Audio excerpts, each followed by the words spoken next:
ኦሪት ዘፍጥረት ምዕራፍ 1 በመጀመሪያ እግዚአብሔር ሰማይንና ምድርን ፈጠረ።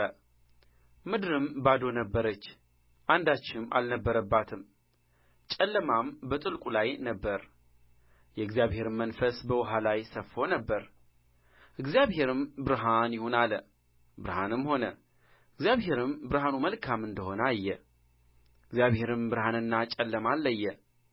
እግዚአብሔርም ብርሃኑ ቀን ብሎ ጠራው፣ ጨለማውንም ሌሊት አለው። ማታም ሆነ ጥዋትም ሆነ አንድ ቀን።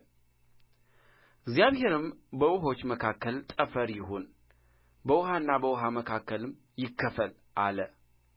እግዚአብሔርም ጠፈርን አደረገ፣ ከጠፈርም በታችና ከጠፈር በላይ ያሉትንም ውኆች ለየ። እንዲሁም ሆነ። እግዚአብሔር ጠፈርን ሰማይ ብሎ ጠራው። ማታም ሆነ ጥዋትም ሆነ ሁለተኛ ቀን። እግዚአብሔርም ከሰማይ በታች ያለው ውኃ በአንድ ስፍራ ይሰብሰብ፣ የብሱም ይገለጥ አለ። እንዲሁም ሆነ። እግዚአብሔርም የብሱን ምድር ብሎ ጠራው፣ የውኃው ማከማቻውንም ባሕር አለው። እግዚአብሔርም ያ መልካም እንደሆነ አየ። እግዚአብሔርም ምድርን፣ ዘርን የሚሰጥ ሣርንና ቡቃያን፣ በምድርም ላይ እንደ ወገኑ ዘሩ ያለበትን ፍሬ የሚያፈራውን ዛፍን ታብቅል አለ። እንዲሁም ሆነ። ምድርም ዘርን የሚሰጥ ሣርንና ቡቃያን እንደ ወገኑ፣ ዘሩም ያለበትን ፍሬን የሚያፈራ ዛፍን እንደ ወገኑ አበቀለች። እግዚአብሔርም ያ መልካም እንደሆነ አየ። ማታም ሆነ ጥዋትም ሆነ ሦስተኛ ቀን። እግዚአብሔርም አለ፣ ቀንና ሌሊትን ይለዩ ዘንድ ብርሃናት በሰማይ ጠፈር ይሁኑ፣ ለምልክቶች፣ ለዘመናት፣ ለዕለታት፣ ለዓመታት ይሁን። በምድርም ላይ ያበሩ ዘንድ በሰማይ ጠፈር ብርሃናት ይሁኑ። እንዲሁም ሆነ። እግዚአብሔርም ሁለት ታላላቆች ብርሃናትን አደረገ፣ ትልቁ ብርሃን በቀን እንዲሠለጥን፣ ትንሹም ብርሃን በሌሊት እንዲሠለጥን፣ ከዋክብትንም ደግሞ አደረገ። እግዚአብሔርም በምድር ላይ ያበሩ ዘንድ በሰማይ ጠፈር አኖራቸው፣ በቀንም በሌሊትም እንዲሠለጥኑ፣ ብርሃንንና ጨለማን እንዲለዩ። እግዚአብሔርም ያ መልካም እንደሆነ አየ። ማታም ሆነ ጥዋትም ሆነ አራተኛ ቀን። እግዚአብሔርም አለ፣ ውኃ ሕያው ነፍስ ያላቸውን ተንቀሳቃሾች ታስገኝ፣ ወፎችም ከምድር በላይ ከሰማይ ጠፈር በታች ይብረሩ።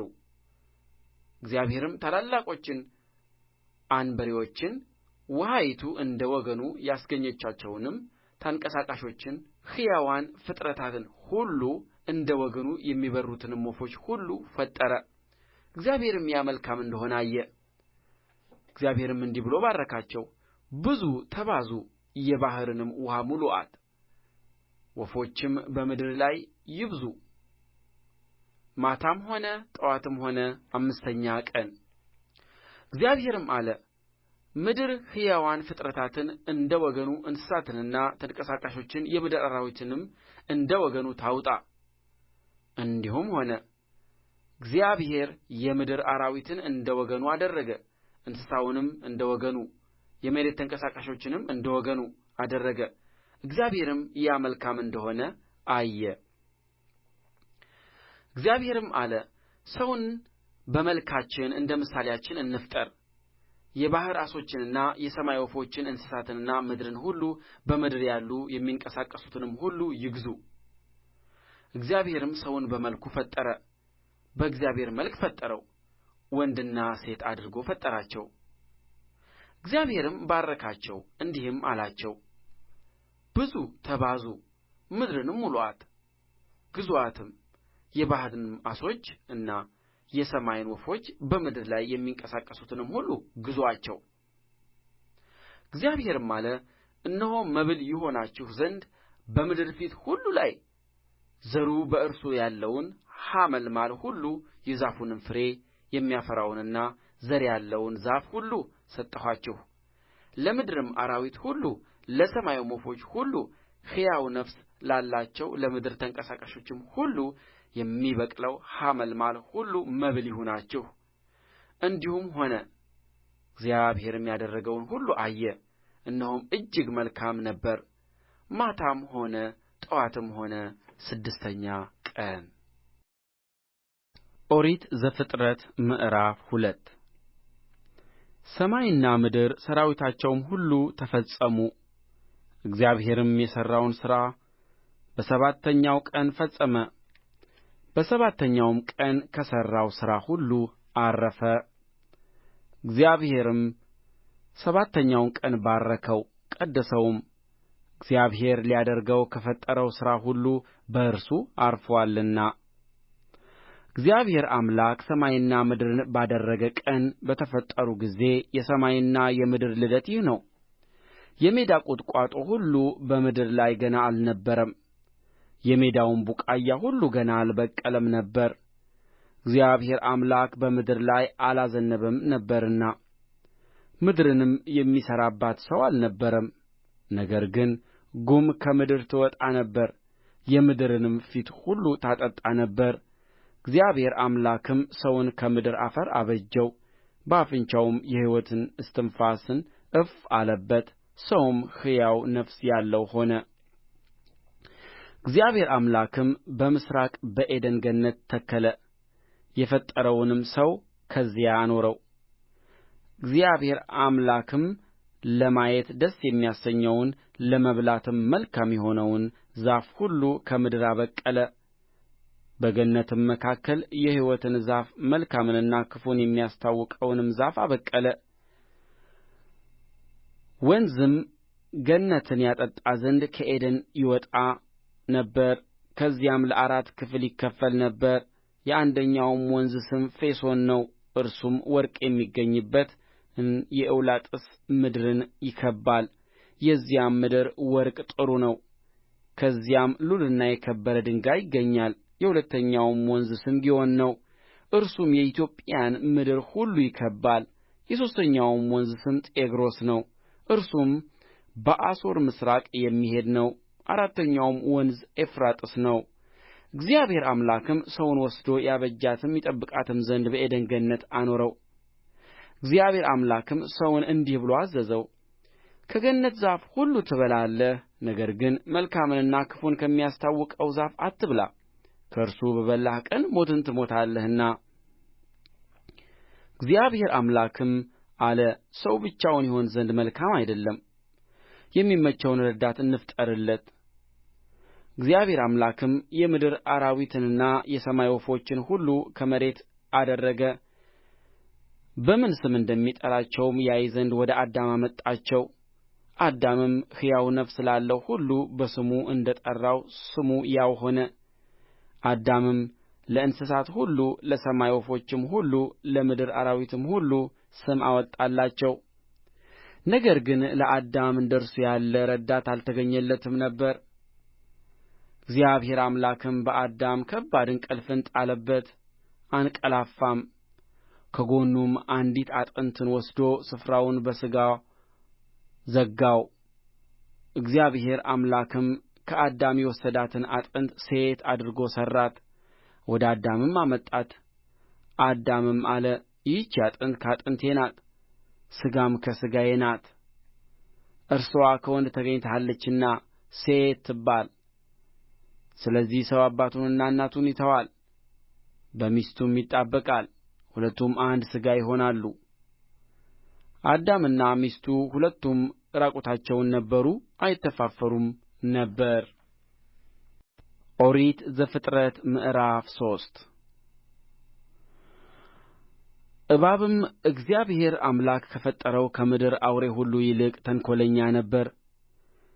ሴቲቱንም በውኑ እግዚአብሔር ከገነት ዛፍ ሁሉ እንዳትበሉ አዝዞአልን? አላት። ሴቲቱም ለእባቡ አለችው፣ በገነት ካለው ከዛፉ ፍሬ እንበላለን። ነገር ግን በገነት መካከል ካለው ከዛፉ ፍሬ እግዚአብሔር አለ፣ እንዳትሞቱ ከእርሱ አትብሉ፣ አትንኩትም። እባቡም ለሴቲቱ አላት፣ ሞትን አትሞቱም። ከእርሷ በበላችሁ ቀን ዓይኖቻችሁ እንዲከፈቱ እንደ እግዚአብሔርም መልካሙንና ክፉን የምታውቁ እንድትሆኑ እግዚአብሔር ስለሚያውቅ ነው እንጂ። ሴቲቱም ዛፉም ለመብላት ያማረ እንደሆነ ለዓይንም እንደሚያስጎመጅ ለጥበብም መልካም እንደሆነ አየች። ከፍሬውም ወሰደችና በላች፣ ለባልዋም ደግሞ ሰጠችው፣ እርሱም ከእርስዋ ጋር በላ። የሁለቱም ዓይኖች ተከፈቱ፣ እነርሱም ዕራቁታቸውን እንደ ሆኑ አወቁ። የበለስንም ቅጠሎች ሰፍተው ለእነርሱ ለራሳቸው ግልድም አደረጉ። እነርሱም ቀኑ በመሸ ጊዜ የእግዚአብሔርን የአምላክን ድምፅ ከገነት ውስጥ ሲመላለስ ሰሙ። አዳምና ሚስቱም ከእግዚአብሔር ከአምላክ ፊት በገነት ዛፎች መካከል ተሸሸጉ። እግዚአብሔር አምላክም አዳምን ጠርቶ ወዴት ነህ አለው። እርሱም አለ በገነት ድምፅህን ሰማሁ፣ ዕራቁቴንም ስለ ሆንሁ ፈራሁ፣ ተሸሸግሁም። እግዚአብሔርም አለው ዕራቁትህን እንደ ሆንህ ማን ነገረህ? ከእርሱ እንዳትበላ ካዘዝሁህ ዛፍ በውኑ በላህን? አዳምም አለ ከእኔ ጋር እንድትሆን የሰጠኸኝ ሴት እርስዋ ከዛፉ ሰጠችኝና በላሁ። እግዚአብሔር አምላክም ሴቲቱን ይህ ያደረግሽው ምንድር ነው አላት። ሴቲቱም አለች እባብ አሳተኝና በላሁ። እግዚአብሔር አምላክም እባቡን አለው ይህን ስላደረግህ ከእንስሳት ከምድር አራዊትም ሁሉ ተለይተህ አንተ የተረገምህ ትሆናለህ፣ በሆድህም ትሄዳለህ፣ አፈርንም በሕይወትህ ዘመን ሁሉ ትበላለህ። በአንተና በሴቲቱ መካከል በዘርህና በዘርዋም መካከል ጠላትነትን አደርጋለሁ። እርሱ ራስህን ይቀጠቅጣል፣ አንተም ሰኰናውን ትቀጠቅጣለህ። ለሴቲቱም አለ በፀነስሽ ጊዜ ጭንቅሽን እጅግ አበዛለሁ፣ በጭንቅ ትወልጃለሽ፣ ፈቃድሽም ወደ ባልሽ ይሆናል፣ እርሱም ገዥሽ ይሆናል። አዳምንም አለው የሚስትህን ቃል ሰምተሃልና ከእርሱ እንዳትበላ ካዘዝሁህ ዛፍም በልተሃልና ምድር ከአንተ የተነሣ የተረገመች ትሁን። በሕይወት ዘመንህም ሁሉ በድካምህ ከእርስዋ ትበላለህ። እሾህንና አሜከላን ታበቅልብሃለች፣ የምድርንም ቡቃያ ትበላለህ። ወደ ወጣህበትም መሬት እስክትመለስ ድረስ በፊትህ ወዝ እንጀራን ትበላለህ፣ አፈር ነህና ወደ አፈርም ትመለሳለህና። አዳምም ለሚስቱ ሔዋን ብሎ ስም አወጣ፣ የሕያዋን ሁሉ እናት ናትና። እግዚአብሔር አምላክም ለአዳምና ለሚስቱም የቁርበትን ልብስ አደረገላቸው፣ አለበሳቸውም። እግዚአብሔር አምላክም አለ እነሆ አዳም መልካምንና ክፉን ለማወቅ ከእኛ እንደ አንዱ ሆነ። አሁንም እጁን እንዳይዘረጋ ደግሞም ከሕይወት ዛፍ ወስዶ እንዳይበላ ለዘላለምም ሕያው ሆኖ እንዳይኖር ስለዚህ እግዚአብሔር አምላክ ከዔድን ገነት አስወጣው፣ የተገኘበትንም መሬት ያርስ ዘንድ። አዳምንም አስወጣው፣ ወደ ሕይወት ዛፍ የሚወስደውንም መንገድ ለመጠበቅ ኪሩቤልንና የምትገለባበጥ የነበልባል ሰይፍን በዔድን ገነት ምሥራቅ አስቀመጠ። ኦሪት ዘፍጥረት ምዕራፍ 4 አዳምም ሚስቱን ሔዋንን አወቀ፣ ፀነሰችም፣ ቃየንንም ወለደች። እርስዋም ወንድ ልጅ ከእግዚአብሔር አገኘሁ አለች። ደግሞም ወንድሙን አቤልን ወለደች። አቤልም በግ ጠባቂ ነበረ፣ ቃየንም ምድርን የሚያርስ ነበረ። ከብዙ ቀንም በኋላ ቃየን ከምድር ፍሬ ለእግዚአብሔር መሥዋዕትን አቀረበ። አቤልም ደግሞ ከበጎቹ በኵራትና ከስቡ አቀረበ። እግዚአብሔርም ወደ አቤልና ወደ መሥዋዕቱ ተመለከተ፣ ወደ ቃየንና ወደ መሥዋዕቱ ግን አልተመለከተም። ቃየንም እጅግ ተናደደ፣ ፊቱም ጠቈረ። እግዚአብሔርም ቃየንን አለው ለምን ተናደድህ? ለምንስ ፊትህ ጠቈረ? መልካም ብታደርግ ፊትህ የሚበራ አይደለምን? መልካም ባታደርግ ግን ኃጢአት በደጅ ታደባለች፣ ፈቃድዋም ወደ አንተ ነው፣ አንተ ግን በእርስዋ ንገሥባት። ቃየንም ወንድሙን አቤልን ና ወደ ሜዳ እንሂድ አለው። በሜዳም ሳሉ ቃየን በወንድሙ በአቤል ላይ ተነሣበት፣ ገደለውም። እግዚአብሔርም ቃየንን አለው ወንድምህ አቤል ወዴት ነው? እርሱም አለ አላውቅም፣ የወንድሜ ጠባቂ እኔ ነኝ አለውም። ምን አደረግህ? የወንድምህ የደሙ ድምፅ ከምድር ወደ እኔ ይጮኻል። አሁንም የወንድምህን ደም ከእጅህ ለመቀበል አፍዋን በከፈተች በምድር ላይ አንተ የተረገምህ ነህ። ምድርንም ባረስህ ጊዜ እንግዲህ ኃይልዋን አትሰጥህም፣ በምድርም ላይ ኰብላይና ተቅበዝባዥ ትሆናለህ። ቃየንም እግዚአብሔርን አለው ኃጢአቴ ልሸከማት የማልችላት ታላቅ ናት። እነሆ ዛሬ ከምድር ፊት አሳደድኸኝ፣ ከፊትህም እሰወራለሁ። በምድርም ላይ ኰብላይና ተቅበዝባዥ እሆናለሁ፣ የሚያገኘኝም ሁሉ ይገድለኛል። እግዚአብሔርም እርሱን አለው፣ እንግዲህ ቃየንን የገደለ ሁሉ 7 እጥፍ ይበቀልበታል። እግዚአብሔርም ቃየንን ያገኘው ሁሉ እንዳይገድለው ምልክት አደረገለት። ቃየንም ከእግዚአብሔር ፊት ወጣ፣ ከዔድን ወደ ምሥራቅ በኖድ ምድር ተቀመጠ። ቃየንም ሚስቱን አወቀ፣ ፀነሰችም፣ ሄኖሕንም ወለደች። ከተማም ሠራ፣ የከተማይቱንም ስም በልጁ ስም ሄኖሕ አላት። ሄኖሕም ጋይዳድን ወለደ። ጋይዳድም ሜኤልን ወለደ። ሜኤልም ማቱሣኤልን ወለደ። ማቱሣኤልም ላሜሕን ወለደ። ላሜሕም ለራሱ 2 ሚስቶችን አገባ። የአንዲቱ ስም ዓዳ የሁለተኛይቱ ስም ሴላ ነበረ። ዓዳም ያባልን ወለደች። እርሱም በድንኳን የሚቀመጥ የዘላኖች አባት ነበረ። የወንድሙም ስም ዮባል ነበረ። እርሱም በገናንና መለከትን ለሚይዙ አባት ነበረ። ሴላም ደግሞ ከናስና ከብረት የሚቀጠቀጥ ዕቃን የሚሠራውን ቱባልቃይንን ወለደች። የቱባልቃይንም እኅት ናዕማ ነበረች። ላሜሕም ለሚስቶቹ ለዓዳና ለሴላ አላቸው፣ እናንተ የላሜሕ ሚስቶች ቃሌን ስሙ፣ ነገሬንም አድምጡ። እኔ ጕልማሳውን ለቍስሌ ብላቴናውንም ለመወጋቴ ገድዬዋለሁና ቃየንን 7 እጥፍ ይበቀሉታል፣ ላሜሕን ግን 77 እጥፍ።